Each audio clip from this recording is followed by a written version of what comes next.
Yes. Okay. Good afternoon, good evening, good morning. Karen Bonifilio, Inner Realms, Outer Journeys. I have a gal from Canada that we're going to speak to today, and this is Lorraine Appleyard. Would you like to say hi, Lorraine, before I tell about you? Sure. Hi, Hi, everyone, and hello, Karen. Thank you for Yeah, having me. I'm excited about having you. I got to tell you, the spiritual people are so nice. They really are. Not that other groups of people aren't nice, but this is what I'm enmeshed in right now.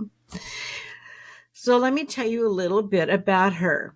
She's a natural born clairvoyant, a seer, and a psychic medium. She has studied Eastern esoteric philosophy and Western esoteric philosophy for many years. She's practiced extensively to understand her spiritual gifts and unfold them further. She's an ordained minister, a Reiki master, and an energy healer also. She's a registered practical nurse and works holistically with her clients to balance the mind, body, and spirit. She's an evidential medium and a spiritual teacher. She's also a wife and a mother to 3 boys. Got a lot of testosterone in that family. I know, right? Well, you're the queen, so there you go. There you And go. and she has a blog on YouTube, and that will be listed below. And I believe starting September, she's going to have some classes going on. So you might want to subscribe to her channel so you can get more information. So welcome. And I'm going to ask you first, Lorraine, how did you discover your abilities to communicate with the dead? So thank you again, Karen, for having me. And I really want to just be able to answer that question is to just to state that I had these experiences as a young person. I had an Mm. angelic, what I believe was an angelic experience as a young person. Um, and then from that experience, there was that constant curiosity as to what was that? What was that experience? Why did that happen? And I always had this very strong yearning or love for God. God, Mm-hmm. creator, source. That was something that I was really um, very aware of. It was a very innate thing that I had. And then I would have these experiences, like I had these clairaudient experiences that would happen spontaneously. Usually when I would be like in the state of sort of like crying out for a better word, crying out for some kind of understanding, having Mm-hmm. my own very personal experience at the time, being a young person, being sensitive, um, a lot of disharmony at home. So I'd have Yes. these clairaudience experiences, and then I had a couple of very profound visions, and it's just as a result of those experiences as a young person, it put me on a path to seeking. So I would just call myself a seeker, Mm-hmm. and Mm-hmm. that's what I've been. I'm a seeker over. Probably the more recent years, I would come to understand perhaps that phrase as being a mystic, and so that's how I came to unfold these gifts. Is that through my seeking? But it started off as having these experiences. Can you tell, first, would you define clairaudient to our listeners, please?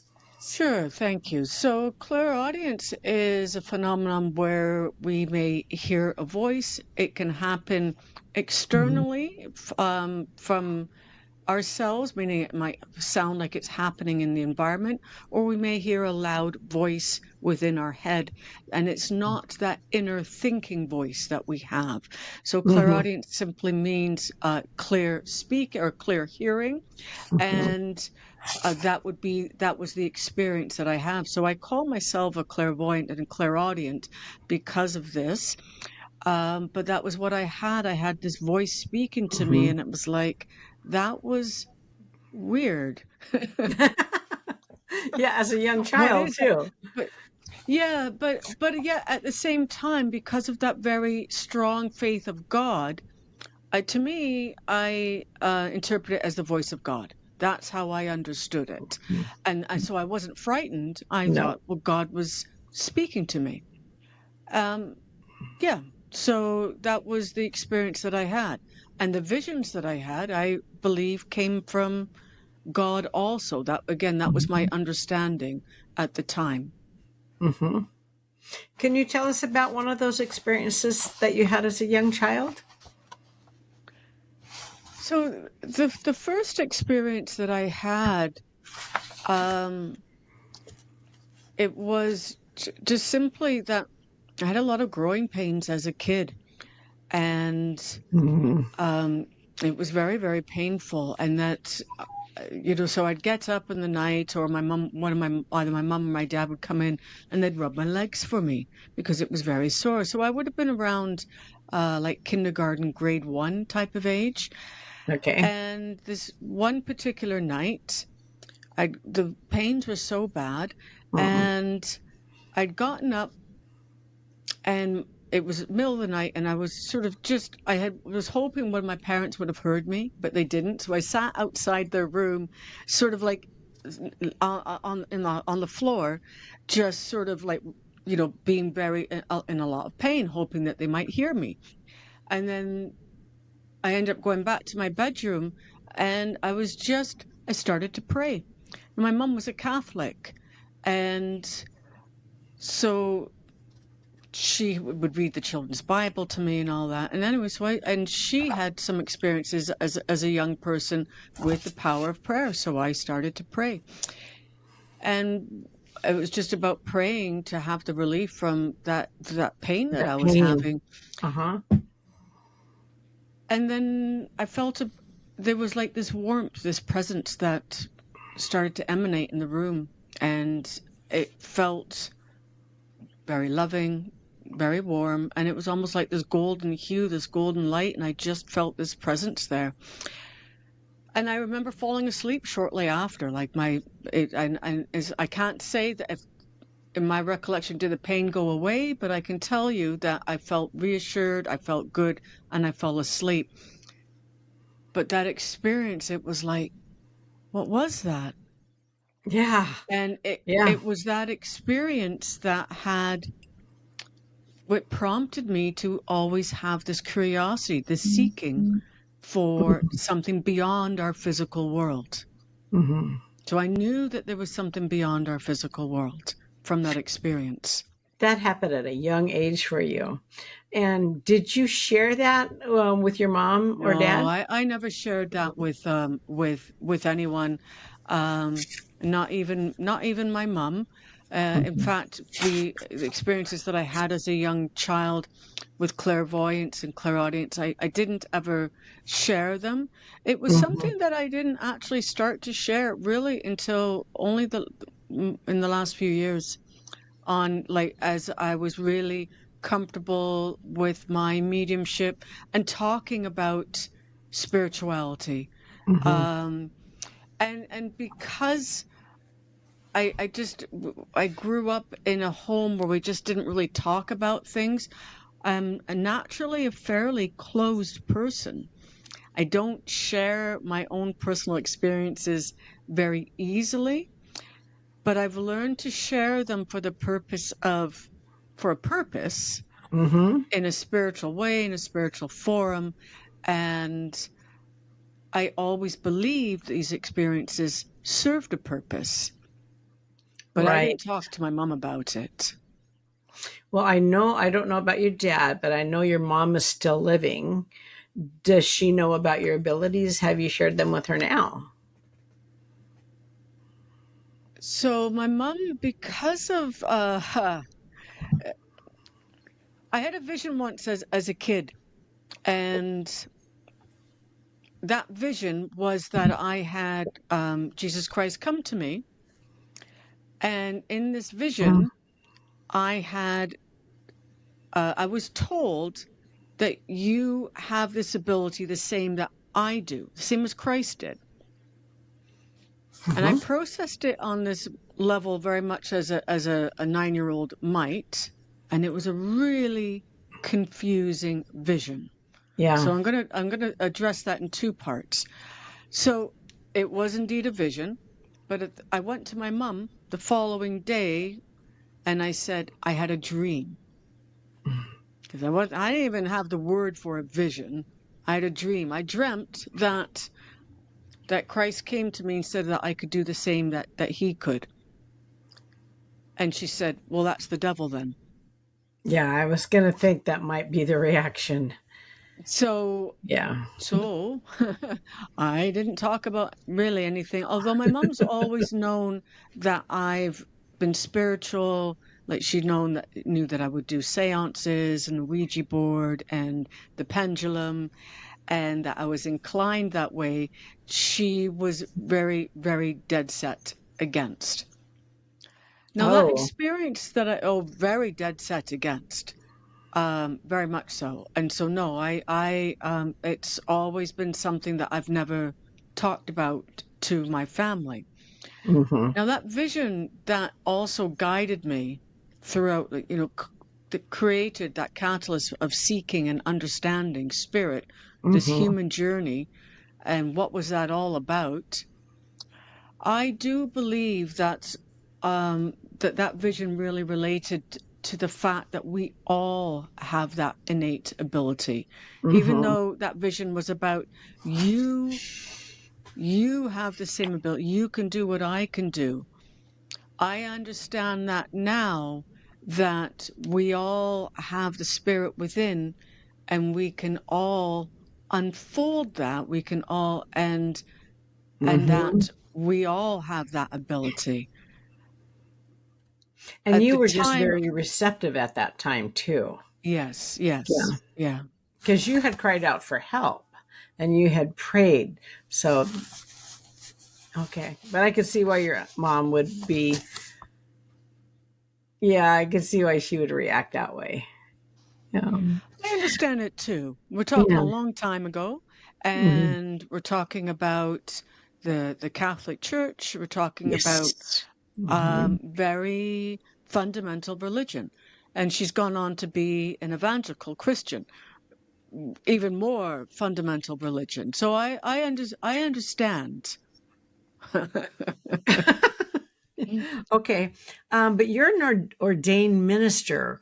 What Mhm. is your So I'm an church? ordained minister, and it's just a universal life ministry. However, I am pursuing my ministry through the Spiritualist Church, Okay. and that is so that I'm able to have be able to minister, to be able to get credentials to minister, which I feel that I've Awesome. always naturally done anyway.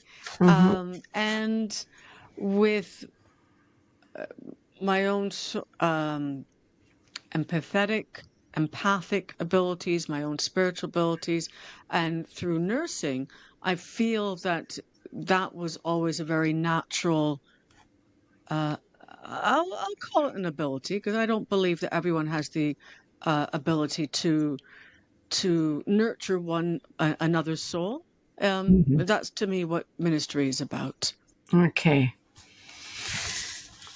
You are so opposite than your mom.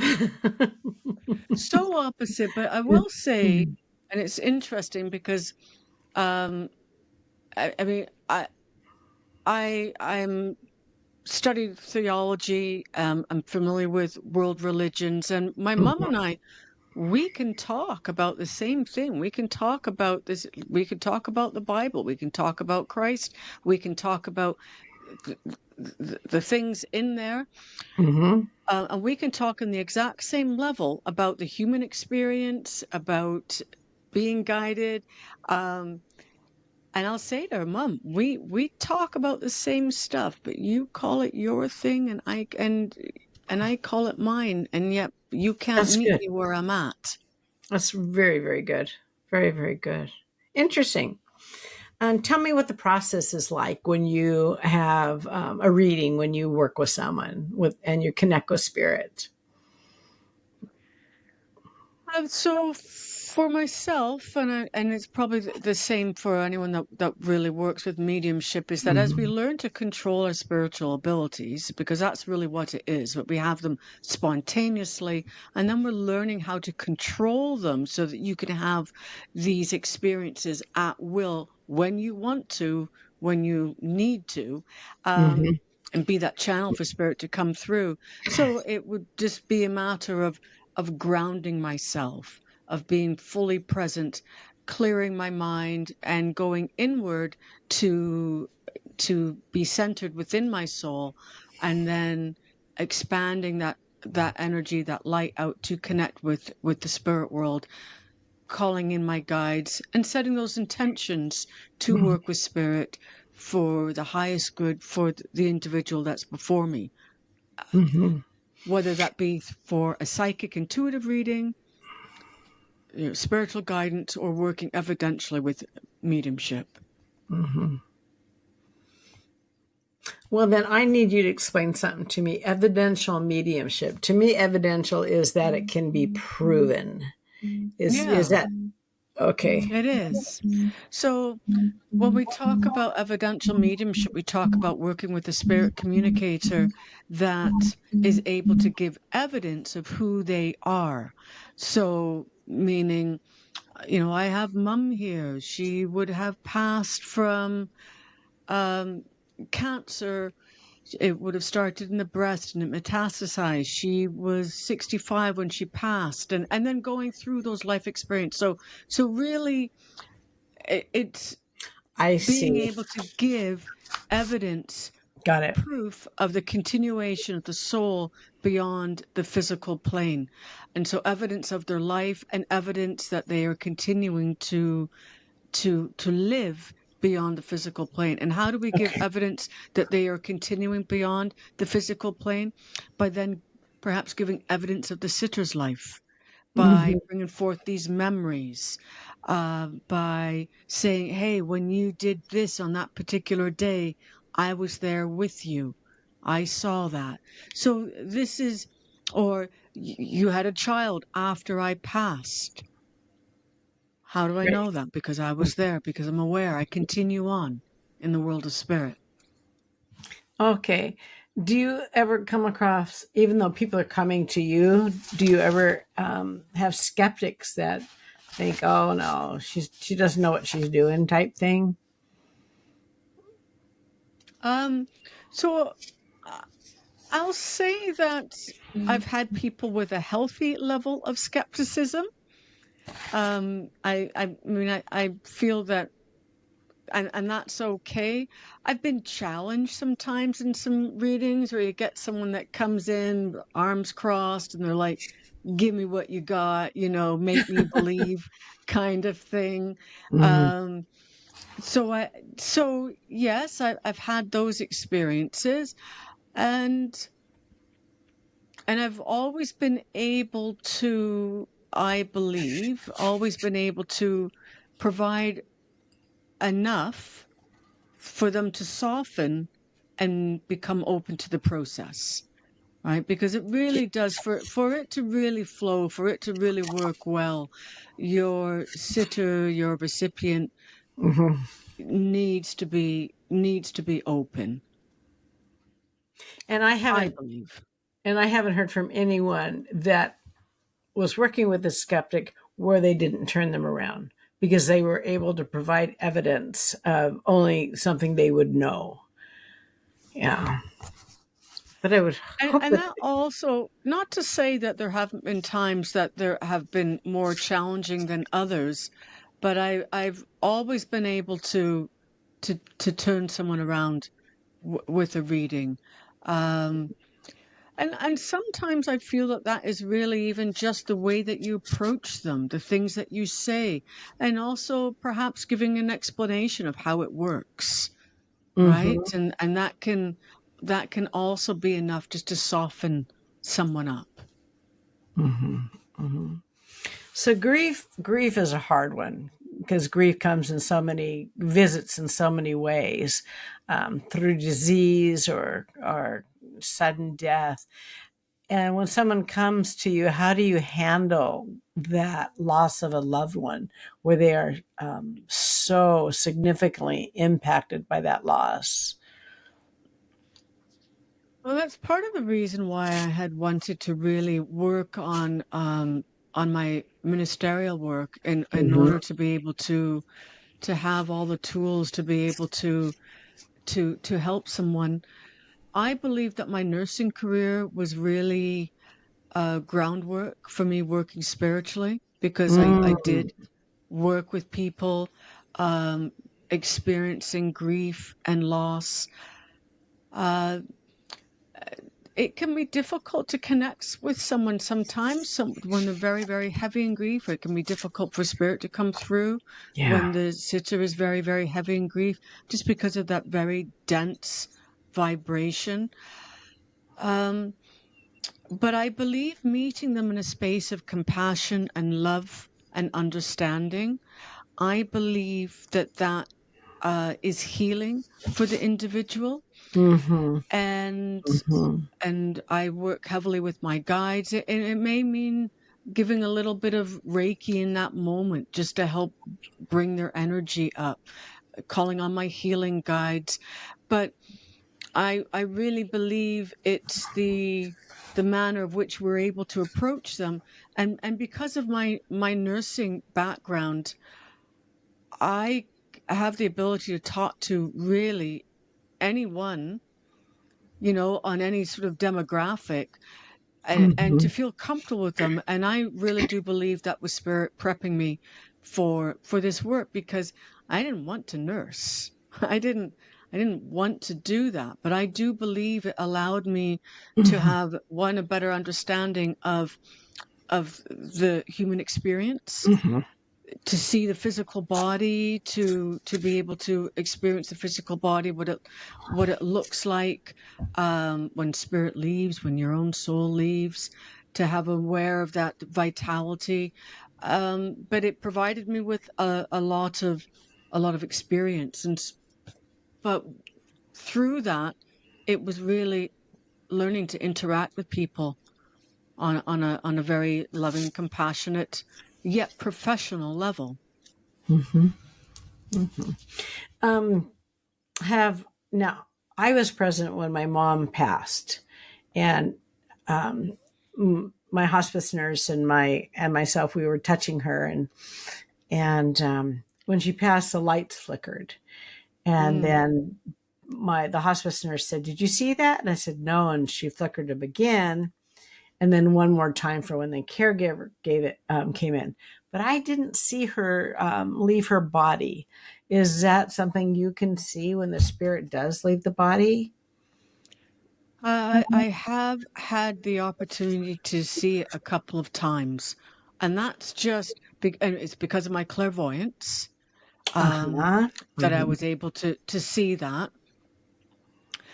And it was the most interesting thing for me. And of course, even just because I'm a nurse, you don't always not right there at the bedside when Right. that occurs. But I had the opportunity a couple of times, and because of my sensitivity, I was able to sense when someone's transitioning, their energy pulling up as their chakras close down from their physical body. Oh. And the first time I experienced it, I just saw the energy coming up and leaving through the crown of their head. Oh, And it that's was so. Okay. it was the most interesting thing to me to be able to experience that. But then Hmm. once I processed that, I'm like, well, I guess that makes sense. The crown of the head, the fontanelles. We on the Eastern esoteric, we talk about the crown, but through that crown, we're connected to divinity.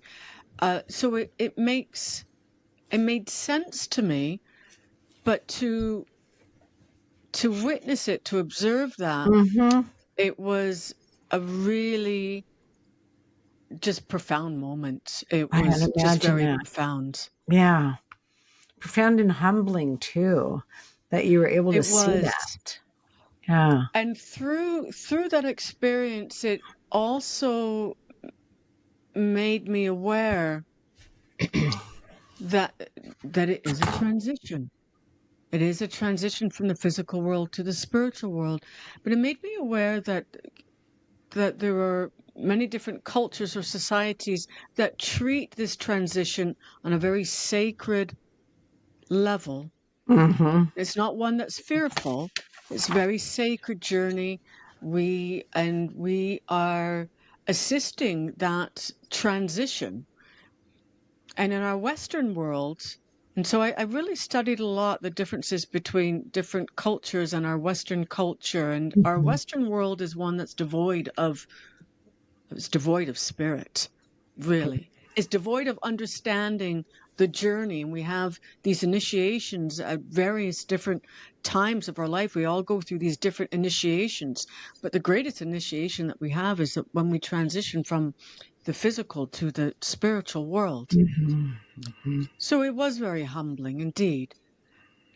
And it was almost like it awoke an understanding. It allowed me to remember the soul's journey. You've had some very unique experiences. Those are very nice. You have. It's true, but I'll tell you what, and it's lovely, and thank you for the opportunity of letting me to speak with you, because I really I didn't talk about this, right? Because of that experience as a kid in Oh this yeah. household, I didn't talk about it. And it's been just one of remembering, I believe, of relearning, and one what I felt was very purposeful. But it's Mm-hmm. wonderful for me to be able to talk about it, because I believe that it all did serve a purpose. And my audience will be fascinated with that information. So I'm glad that you shared that. Ah, very, very nice. Um, do you believe that we all have guides on Earth that can help us Yeah, navigate our lives and absolutely. make Absolutely. I decisions? answered before you even got the question out. What was it? Was there a second part to that question?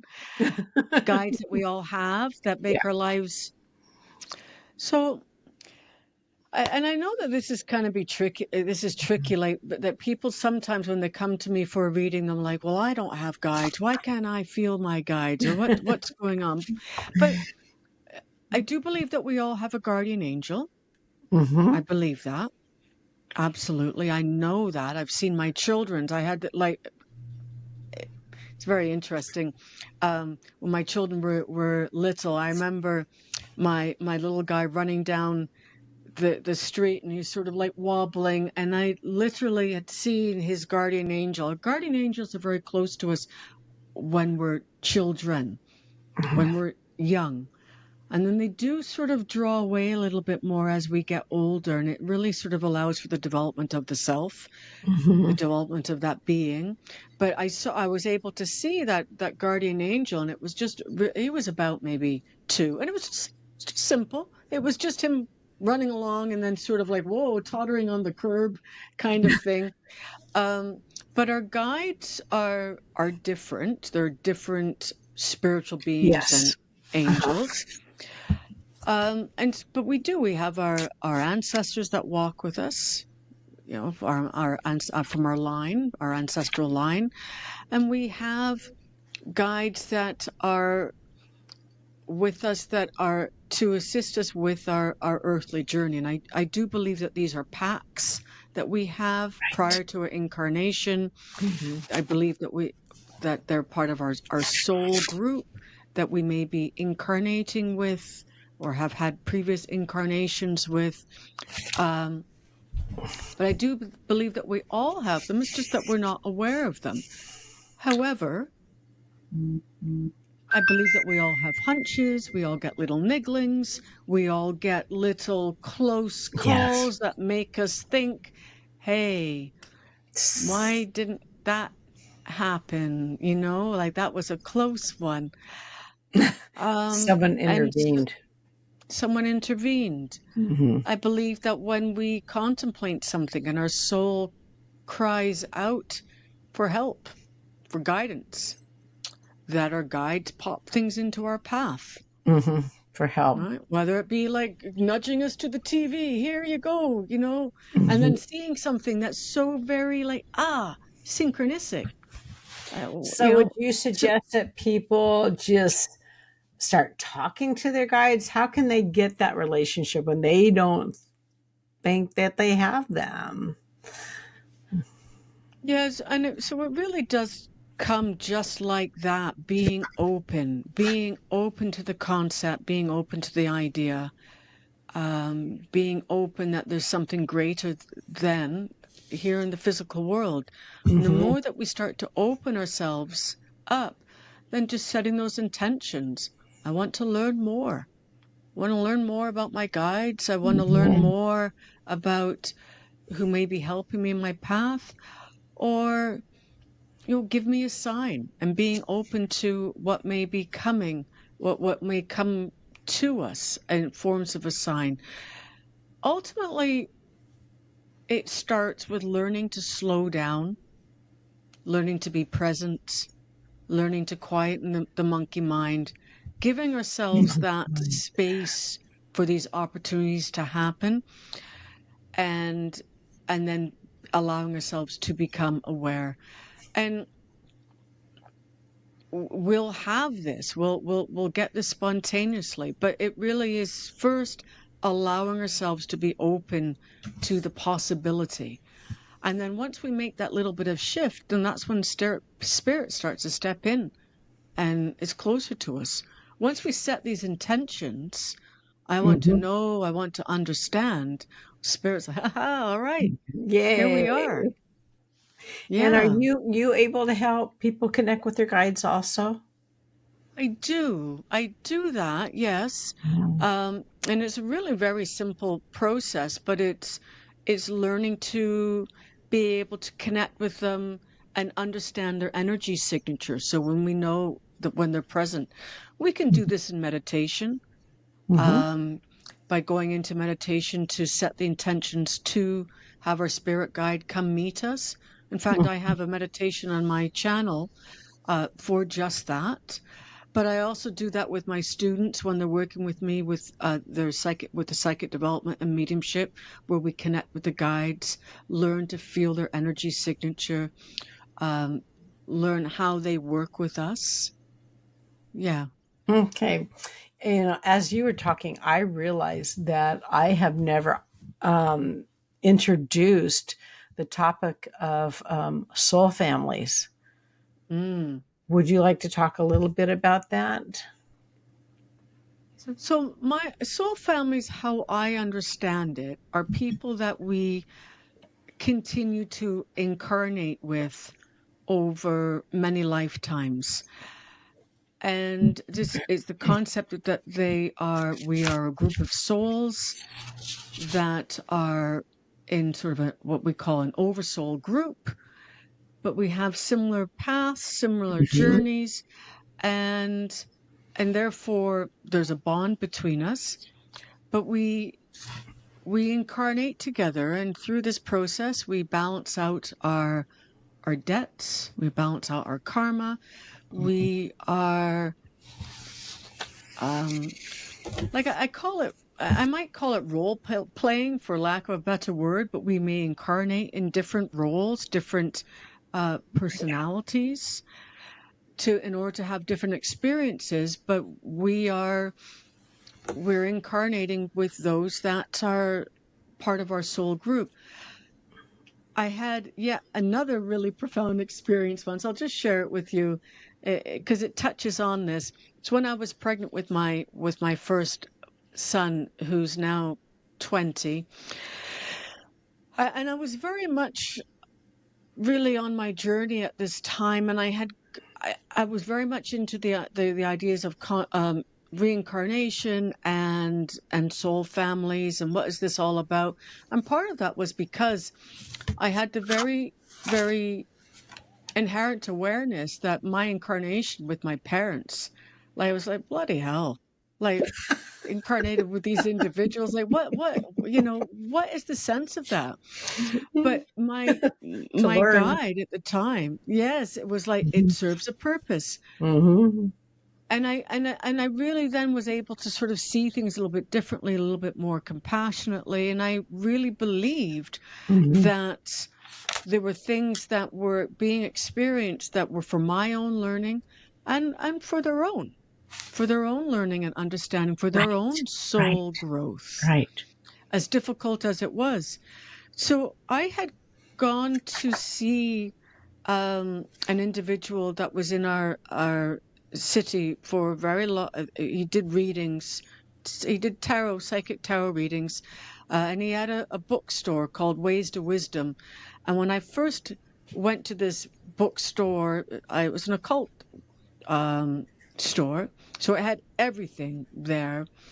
And I was probably 16 when I first became uh, acquainted with this, and I had to take a bus from my very, very small town at the time into the city of Hamilton to go and sort of explore this. This is my Oh, first wow. sort of trek into spirituality.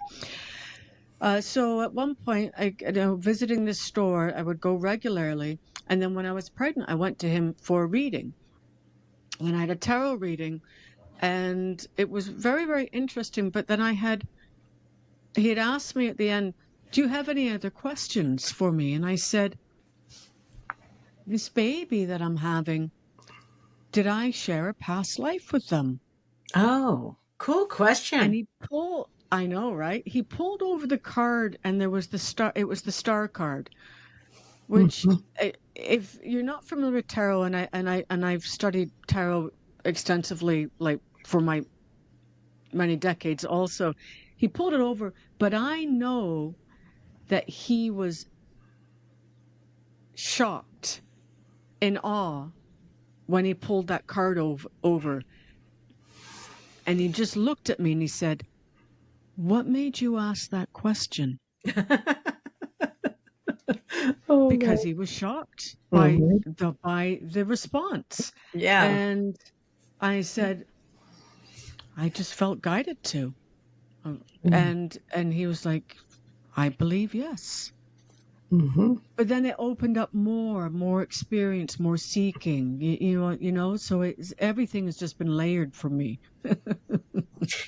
Ah, now, do you have brothers and sisters that have this I ability, have that use this ability too? ah no.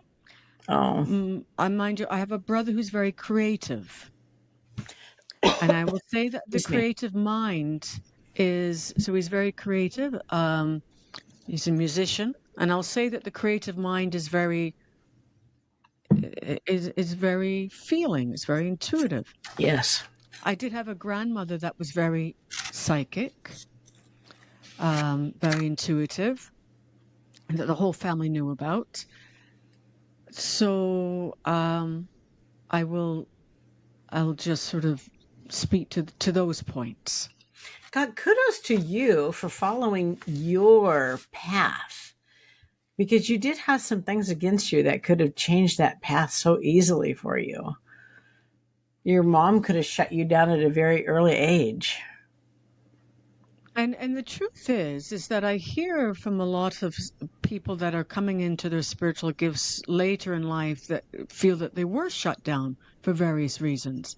So why did it not happen to myself? I can only say that that was part of my own soul destiny, that Mhm. was something that I continued to unfold and work with, my own soul's calling. You just remind me of, have you read Robert Newton's books? Destiny of No, the but now I'm going to Soul. need to. Destiny of the Soul. You sound a lot like him. Yeah, really good books. He has some really good books. He has a PhD, and written really well. So I have two questions left for you. Okay. So, so what is it that you feel out of all your gifts do you think is the most important to you? How it can be of service for spirit and help your client? Wow, that's a good question. Well done. And I thank really you. believe that my greatest gift is my gift of empathy. And I believe that it's through that particular sense or ability that I am able to connect with one and understand them really very deeply on a soul level. It allows me to be completely non-judgmental and to just hold space and see that individual for the soul that they are, for the spiritual being that they are, having this really complicated human experience, and being able to love them in a spiritual way, unconditionally. That's beautiful. That is really, really beautiful. It's a great answer. Yeah. It was a good question. Thank you. Thank you. Well, I have to be honest then.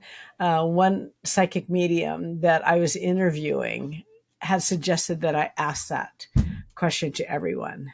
And I thought, that's a good question. And that was Chelsea Anderson. So I have to give her credit. I can't take it. Just like when you wrote that passage on Facebook that I loved the other day.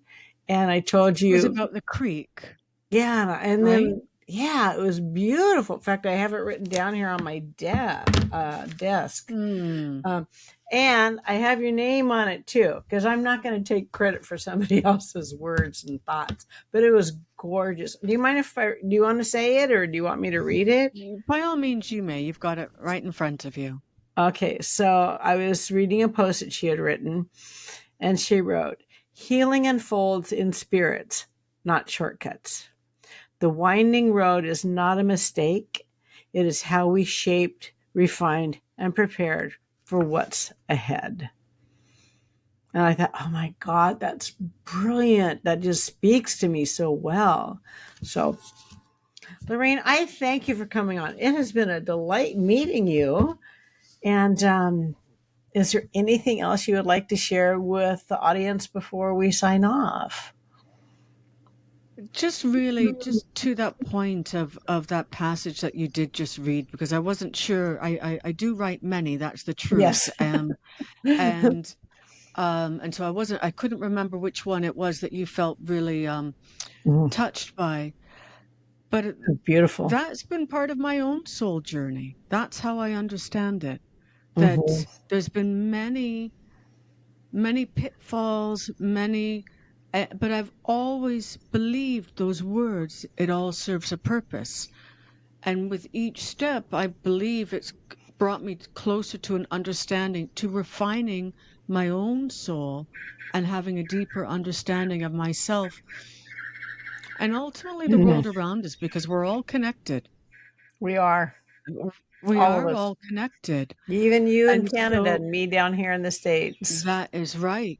So The whole harm to world. me is harm to all, and Mm-hmm. vice versa, Mm-hmm. right? And so when I write that, it really is about me sharing my soul experience because I've had them. Life hasn't unfolded the way that I wanted it to unfold, the way that I thought it would unfold, Mm-hmm. but it's all served a purpose. And so I share that in hopes that, you may not come to me for a reading. You may not come to me for a class or whatever it may be. But if Mm-hmm. you come upon my words, perhaps my words may guide you. Yes. Yes, exactly. Now, we will have the links down below so you can watch her podcasts. And she is also on Facebook too. So you can, I'm sure she'll add you as a friend so you can learn some more from her also. Yeah. Thanks, Karen, very much for the opportunity of having a chat with you. I really did enjoy it, and I look forward to chatting with you again in the future. Let's do it. Okay. Thank you so much. Okay. All right. Many blessings to you, Karen. Thank you. And stop.